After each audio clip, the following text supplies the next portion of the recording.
Geometry Lesson 11.2b, a little bit more about similar figures. We'll begin with the theorem 11.2.3. Triangle similarity is an equivalence relation. This will sound familiar, and the reality is whenever we compare using congruence or similarity, there will be an equivalence statement regarding the relationship between angles, sides, or figures. So equivalence relations are when we're doing comparative studies between figures, and we state things like segment AB is congruent to segment XY, and so forth. So there's nothing you will express with this theorem, just understand that it is an equivalence relation.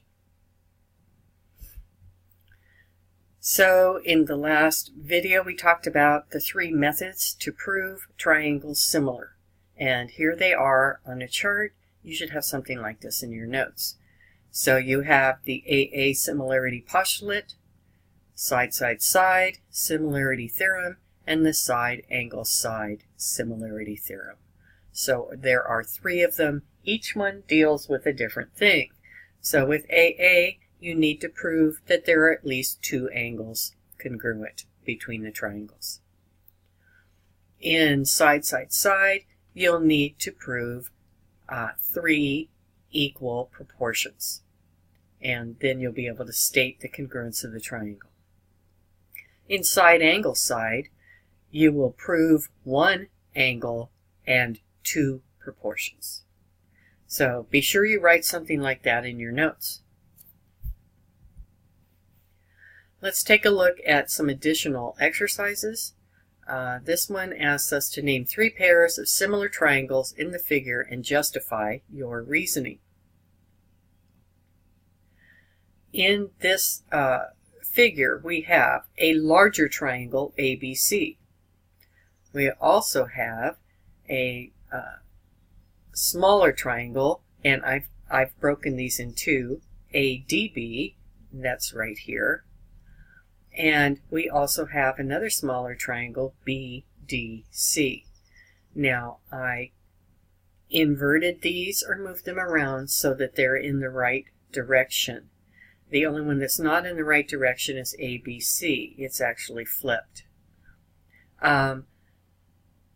Comparing these and justifying our reasoning means that we can compare all three of the triangles, or two triangles at a time, I should say, and use AA similarity postulate.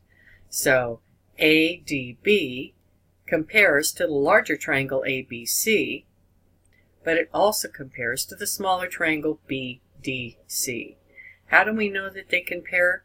Well, we know they compare by the sides that are congruent, and also by the 90-degree angles that are congruent.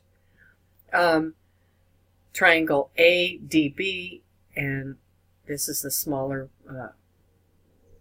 the middle size triangle, ADB, is similar to BDC, and that's by trans property. Now this would be used if we were doing a theorem, and basically what you're saying is something similar to if A equals B and B equals C, A equals C.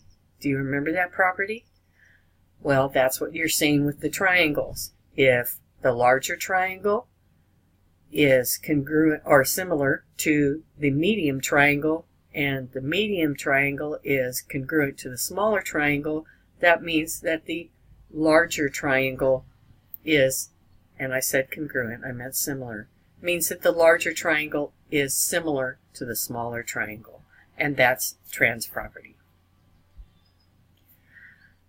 Here's another exercise. It's using the same triangles, and we need to find side AC, the length, and find DC. So we're finding the hypotenuse of the larger triangle, and we're finding the short leg of the smaller triangle. Well, we can use the P theorem for the first requirement, AC, and we can set it to AC squared equals 2.8 squared plus 2.1 squared. AC squared equals 12.25. The square root of 12.25 is 3.5. So the segment AC would be 3.5.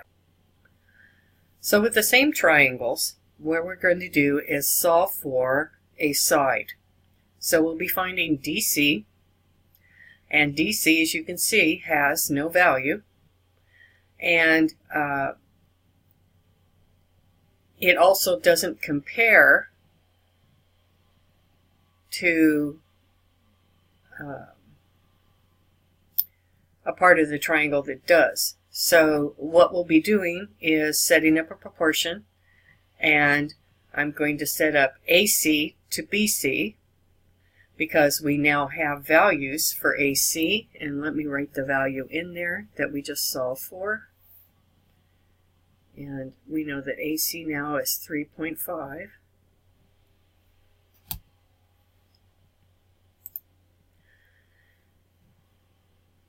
And we'll be comparing AC to BC, which is 2.1.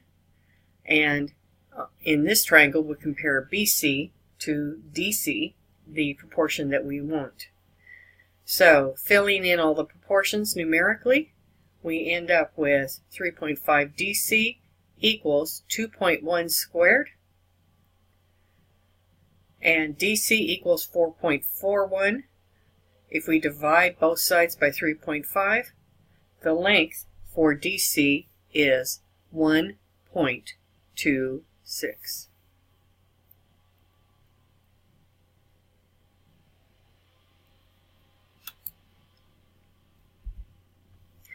So your homework is numbers 11 through 16, mostly setting up proportions. If you have any difficulties, be sure to contact me, and we'll be moving on to the next lesson shortly.